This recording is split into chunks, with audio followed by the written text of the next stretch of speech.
Yo, Bootleg podcast, special guests. We got two legends, two living legends, man. Havoc, one half of Mobb Deep, and my brother, Alchemist. Welcome to the podcast, ladies and gentlemen. Thank you. Good looking. It is an honor to have both of you here. Me and Alchemist have been talking about doing a podcast for it feels like the better part of the last decade of my life. This was overdue. It's very much overdue. Right. Man, it's nice to meet you, bro. I'm a fucking Mobb Deep stan. So Thank you. can you tell me, man, this new album? I got to listen to it, and it was kind of like, it was very much like, it felt like y'all just recorded this shit. Mm-hmm. And while listening to the album, I got like a little emotional because I was like, damn, like this is probably the last of the records, right? Like, I mean, for me, I would say yeah, because you know what I'm saying. But Prodigy he recorded a lot. He recorded a lot. You know what I mean. But you know, for you, man, what was emotionally? What was it like crafting this album? Because it does, like I said, it sounds so cohesive. It sounds like everything was cut. Like, you know, it's such a great project, man. What was it like for you, just emotionally, just going back to Mobb Deep mode without P being here? Yeah, for me, it was bittersweet. You know what I mean? It was something that I wanted to do for a long time. You know what I mean? But yeah, you got to let the grieving part breathe, right? But then at some point, it's like you want to do something to, you know, send your comrade off like with 21 gun salute, you know what I mean? Yeah. With a project, you know what I mean? That because he deserves that. You understand what I'm saying? So it was bittersweet because there's moments in the album where I'm hearing him say things that are like premonitions. You know what I'm saying? And it's like shit fucked me up. You know what I mean? And I'm sure it wasn't planned that way, but that's how it felt, and it kind of evoked those emotions out of me. Wait, what about for you, Al? Because I know you and P were so locked in. Yeah. You know, I think some of his best work is your guys' two projects together. But like, what was that like going back in that place? I'm sure getting those vocals pulled up, like being a part of the creation of this. That shit was like watching your light flash in front of your eyes. You know, it was like spiritual, you know, because, you know, like my most prized possession is like, sometimes I think, you know, if the studio burns on fire, like I grabbed the hard drives and the footage because we filmed a lot. And it's like, you know, P was like a prophet. And we knew that when he was here too. We used to call him science. Like he was so ahead on so many things. And then when we go back and listen to these records and like look at the footage, it's just like, it reaffirms it. Like we knew when he was here, but now when you look at it and you hear it, you're like, you realize his value and like what's missing. You know what I'm saying? Like the void of P, the way he thought, his spirit, his mentality. That's what made Mobb Deep. You know what I'm saying? Like, and it's like going back and us all getting back together. To me, on a personal, on a spiritual level, it means everything because nobody would know me if it wasn't for Mobb Deep. 100%, man. So, you know, that's everything for me. 100%. You guys getting together and crafting this, like, hey, we got some vocals here.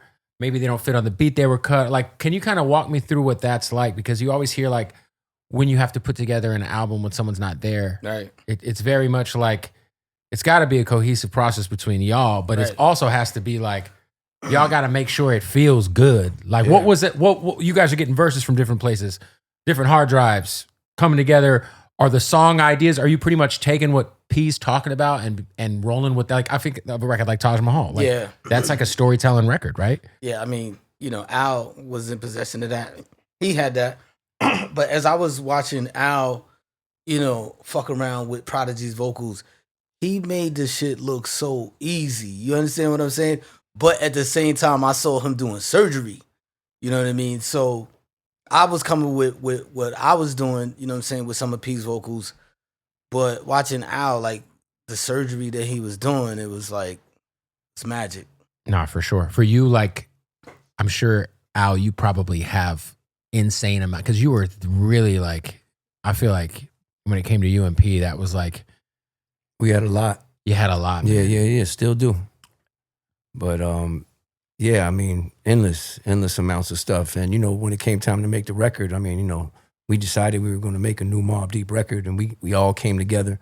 And it was like, when it was time to make records, obviously, what P has laid down is what we had to work with. So he was really the leader of this album. The more I think about it, because it was like we had to sit and listen to what he was talking about, which would make sense, honestly. If you and really then we would sit and have, you know, this dude is a wizard with it. So it was like in 2 seconds we would sit with it and be like, all right, and he would compliment it, or it was some records that they already had recorded. So I think it's a mixture of stuff, but I feel like everything has never been released, and it feels so fresh. It feels cohesive too, which is really hard to do.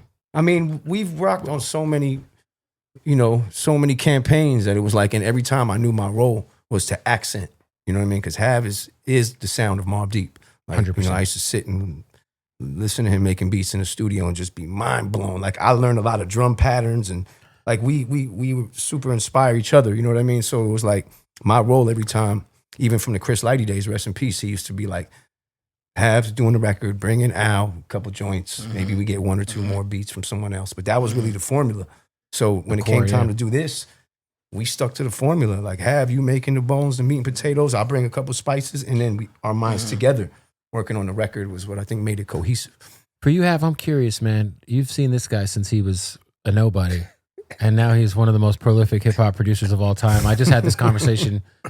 I think this is just my personal opinion. Right. I don't even think it's an argument that he's a top 5 producer of all time at this point. Right. I feel like we're in the middle of one of the most legendary runs we've ever seen a producer be on. Right. 2025 alone, put it in the rafters. Right. But what is it like seeing this guy just turn into the Alchemist? Okay, so I called Alchemist a couple of days ago. I spoke to him on the phone, and I'm like, yo, do you realize like what you're doing? Like, do you feel it? Because sometimes when you're doing something, you don't really, you in it. You're living in it. You live in it. So you don't, you know what I mean? You're like, oh, okay, whatever. You know what I mean? He acknowledges that, but I acknowledge it as well. But to see it to go from a guy that I just met living in Soho with a drum machine in his crib, just banging out these dope ass beats, to now being at the forefront of a lot of dope projects that's coming out, and then his name just being like Alchemist. Like he's like the go-to guy. Like people that he probably don't even speak to is like leaving breadcrumb trails. Like, I want to work with Alchemist. I'd love to. Like, 100%. To see that is like, it's just like, it was like me watching Prodigy. You know what I'm saying? Like transform from Juvenile Hell to the Infamous album. You know what I'm saying? It's like watching, you know, Al from, you know, late 90s to now. Is like, if I wasn't close to it, I wouldn't even fucking believe it. I'd be like, oh shit. But I seen him work. So, you know what I mean? You know what I appreciate too, Al, is like right now, like I feel like you could track your entire career and like sonically, obviously there's Alchemist like signature shit, but I feel like sonically you continue to just evolve. Like I feel like First Infantry don't sound like anything that's come out this year production wise. Like it's like a crazy journey with music. Hav knows this. Like you're always kind of trying to like,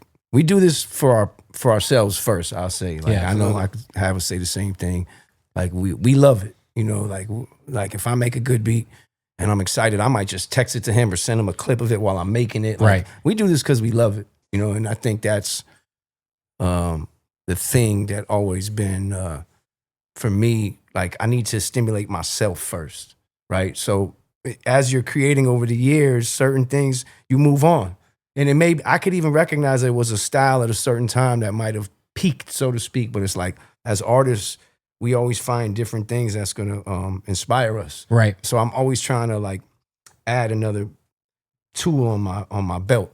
You know what I'm saying? Like, okay, I'm paying attention to more sonics now, or I'm adding this or that, or whatever it is that makes you continue the journey of what we're doing.